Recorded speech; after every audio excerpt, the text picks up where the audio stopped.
Hi guys, welcome back to this week's video. I'm so excited to be bringing you this finally because although it was a very sad situation, I'm actually able to bring you really good news, and that is that I'm finally releasing this September my very first collaboration with a brand, and that is Back on Track. I will be coming out with my own collection.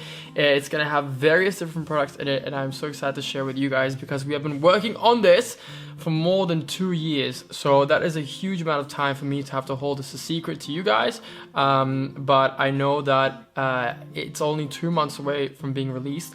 So I'm really excited to be able to share that finally with you guys, see your reactions, see you trying the products out, and I really hope you guys will like it because I put so much time into this to really make sure it was perfect. That's why it's been taking so long for it to come to completion. For it to come to fruition? No. For it to just come. Now, throughout this whole journey, I was able to learn a lot. I had to go through the whole process of designing the whole collection myself. We had to do sampling. We had so many samples going back and forth from the factories to make sure they were absolutely perfect. We had to scratch certain ideas, look at solutions for things that were not working out, and finally we have come to the point where the packaging has been done, the labeling has been done. We're just about to shoot the campaign for the collection, and all that is left is for it to launch in September, and I'm so excited. So if you guys want to stay up to date with everything that will be happening for that collection, I'm gonna put a link below to the Instagram of the collection, which is called Harnacke Collections. But that is more the fun, good news about this video, because the rest of it was something that really affected me at the time when it happened. That is that my collection was leaked, and I'm gonna give you guys a little bit of background first to give a bit of perspective in the story. Now, as many of you know, Back on Track offers amazing products and they sell worldwide. So the company itself is very big. Now, one of the warehouses they have is in the Netherlands, not only in Sweden, but also here. Something very tragic happened late March this year, and that is that their whole warehouse in the Netherlands, in Budel, was burned down to the ground. So everything was lost, the warehouse, all the products inside. Luckily, nobody was there as it burned down overnight, and nobody got injured. Luckily, that's probably the best outcome out of a terrible situation. But the owners did lose everything there. Everything that was stocked there, as I said, the warehouse, everything was completely gone overnight. They woke up and had been burned down to the complete ground. And nothing was able to be saved from the warehouse. And of course, as luck would have it, all my collection was stored in the warehouse in the Netherlands. So the camera has just died. Of course, it wouldn't be one of my videos unless that happened. It was late afternoon, and I just come back from work. And I was just here at the house alone, and yes, I wasn't here yet, but I get a phone call from him, and he sounds really distressed. So I'm like, what's going on? Is everything okay? And he proceeds to tell me that he has seen an ad that is selling some products from my collection, and that it was out in the open on a website called Marktplaats, which is kind of like an eBay, and they had used my name also in the description of the sale of the product. So there was different people messaging Jesse, telling him that, oh, what's going on? I didn't know Matt had a collection and it's being sold, like something's not right. Because obviously, if you're seeing something for sale that has never been announced that is for sale, and you can't find it anywhere online, it does ring a bell that something is wrong. I then I told Jess to send me all the information of the ad. I need to see this for myself. I need to go have a look. And so I stop what I'm doing. I look at the ad, and it's somebody selling my products, which have never been released. And they are saying bought for €200, now selling for €20. Now, firstly, the initial price of this product is nowhere near €200, and that is way overpriced. And now they're selling it for €20. I was so offended. I saw that. The first thing I was like, after all that time, 2 years of work, you're gonna sell this for €20? Like, I was really just so angry and annoyed. And so when I was calling with Jess, I was like, what do? Do we get somebody else to call? Because what if they recognize my voice and they just hang up? I need to find out who these people are, get their information. And so I didn't know what to do, but I hung up, and then I said, okay, I'm just gonna call myself because I'm super impatient. I want to do things myself. I want to get things done quick, and I wanted that kind of confrontation in a way. I'm not a person that looks for a fight, but I'm also like easily triggered in a way. So especially with this thing that I've been working on for 2 years, and guys, that's something you really have to think about, because that's there's been so much work. Even just for me to work on these things, I've flown to Sweden, I had to travel to Germany a few different times. Like, it's been a really, really big process, and I'm really proud of it as well. So for somebody like this to just release it so like effortlessly, it really just made me angry. And so I pick up the phone, and a guy picks up the phone, and he says, "Oh yes, hello," and I say, "Look, I'm interested in the rug you're selling on Marktplatz." And he tells me, "Oh look, yes, it's actually my wife that's selling them. I'll get her to give you a call back later, so you can discuss with her everything," because he didn't know. And I was like, "Yeah, okay, that's perfect, no problem, that sounds good. Just get her to give me a call back on this number." And I still didn't say who I was. And then I get a call back. I was actually surprised I got a call back, but I get a call back about half an hour later from this guy's wife, and she tells me, "Oh, yep, I have the products. I'm selling them because they don't really fit my horse. I bought them about a week ago, but they don't really fit, so I wanted to pass them on."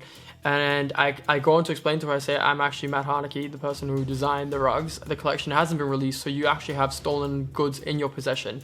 And she's very scared at first, and she's like, "Oh, I'm so sorry, I had no idea. I just bought them last week from somebody, and I don't know what's going on, and I can give you the products back. I'm so sorry." And she was actually being really nice and understanding about the situation. And so I tell her, I said, "Oh, look, it's not your fault, but please can you remove the ad from the internet, because I don't want anybody to see the design before I release it." And then I went on to explain that we need to try and find and track down the person that sold her the items, because they need to be held accountable for what they did. And also, I didn't know if they held any more stock of my products. And so she tells me, "Yes, look, I'm just as soon as I get off the phone now, I'm gonna look for the information of this guy that sold me the stuff, and give it to you." And then I asked her, I said, "Did you pay in cash? Did you like travel to this person's house to pick up the rug?" And she said, No, I got it posted." And I was like, "Okay, great. So you must have some information from this person. A phone number, something. You must have something." And so she's like, yeah, no, I'll have a look." So we hang up, and then we start messaging over WhatsApp, and I'm asking her, "Look, can you please let me know his name or his phone number, his address, or any information you had, even just his name that is used on this app, this Marktplatz." The lady actually hangs up. She tells me one more thing, and that is that she noticed that the product was slightly burnt. She said that about 10% of the product was burnt. And straight away in my head, this made a huge red flag just go up. I was like, how is it possible that the products are burnt? These products must have been stolen from the wreckage. They must have been stolen from the rubble that was remained of the warehouse. At some point, maybe somebody snuck in, and I don't know. I had no idea, but I was like, okay, I can now at least say that the products were stolen, rubble of the warehouse. And she's like, "Okay, yeah, I'll have a look." And then she comes back to me a little bit later and says, "Look, I actually can't find any information. I don't know where the messages have gone anymore, but I'll keep looking. I'll do my best." And so for about an hour, we keep talking back and forth, trying to sort this out. And then I told her, I said, "If you got the items posted to you, you must have paid through some sort of online transfer. So can you just at least give me the banking information of this person, because we will be able to trace them down with this information?" She's like, "Oh yeah, that's true. I'll have a look." And then 5 minutes pass, 10 minutes pass, 8 minutes pass, and she is not coming back to me with an answer. I'm chasing her about it. I'm telling her, like, "Look, I really need to know now. I need to know what's going on," because at this point, the owners of Back on Track were notified. The police had already gotten involved, because obviously this is theft, and we didn't know if other stuff had been stolen, as well as just possibly my collection. And so she goes on to tell me that she has no payment information, that she can't find anything, and she starts to get quite offensive. She's like, "I never wanted to be part of this. I can't believe that, like, I'm being involved now, and that you're putting the blame on me." Because I told her, I said, "If you're not able to provide me with the information of the person you purchased the stuff from, you're going to be the only person that is going to be held accountable, because you're the person in the possession of a stolen good. So you kind of need to prove your innocence in a way." And I wasn't really holding her to any law or like anything like that. I was just kind of trying to get answers. And I think what I was saying was kind of fair, especially considering the situation. So she kind of starts to get, her attitude starts to change a little bit, and she starts to get a little bit angry towards me and very defensive about the situation. And I was just kind of done with it, because we've been talking for almost 2 hours now. And so I said, look, the police is involved. You're the last person that has any information or anything to do with this. So the police will come to you and ask you some questions and they'll figure it out. And from now on, it's not up to me anymore. And I just leave it. And she keeps messaging me, but I just stopped replying because I was wasting my time. And then about an hour goes by and then I get a phone call from her. And her husband is also on the phone at the same time. And they said, look, we actually wanted to call you because we just wanted to tell you the truth. And when my husband first picked up the phone, he knew you were calling and that you were the owner of the rug, but that's why he hung up, because he needed some time to think about what he was going to say. And they basically went on to say that they lied, that they were the people that took the products. And this is something that like goes back to that little detail that I said before. The husband works for a company that is in charge of cleanup, like rubble cleanup, all that kind of stuff. So once the insurance company had gone through everything with the fact, because her wife rides horses. No, because his wife rides, because his wife rides horses. And that is something that completely baffles my mind, that you can take out of such a terrible situation and out of people that have lost already so much. I think they would have lost at least 1 or 2 million in loss for Back on Track, with all their stock and everything leaving. With people that have already lost so much, you are willing to take advantage of that for the benefit of yourself or your partner. I think that's something I would never do. It is still theft. You are still stealing product. It's not right. You are there to do your job and you are not doing that. You're just looking after your own interest. And I can understand the intention of these kind of situations, and somebody's just trying to, I'll just get it for my wife and she'll be happy. I understand the intentions, but sometimes you have to think a little bit bigger than that, because things like this can happen. And especially if you do steal stuff, don't go on to sell it. Like, that is like taking the next level of just dodgy and just crappy behavior, because not only were they selling it, they were lying that they bought it for €200 and now it was for sale for €20 and all this different kind of stuff. So they ended up admitting to everything. I passed on this information to the owners of Back on Track.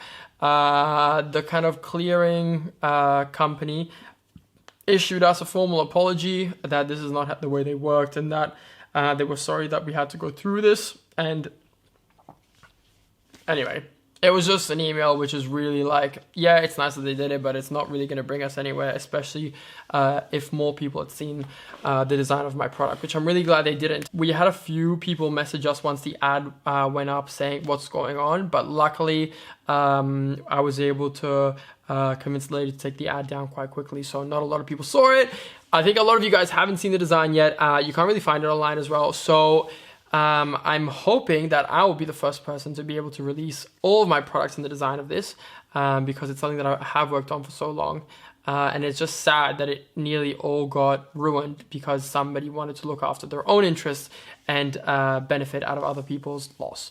So I think that's a little bit of a message out of the story, is that we sometimes need to take ourselves out of a situation and think a little bit bigger, especially when these things happen, and out of people's losses to try not to benefit. I think a lot of humans are very greedy, and that's what people do.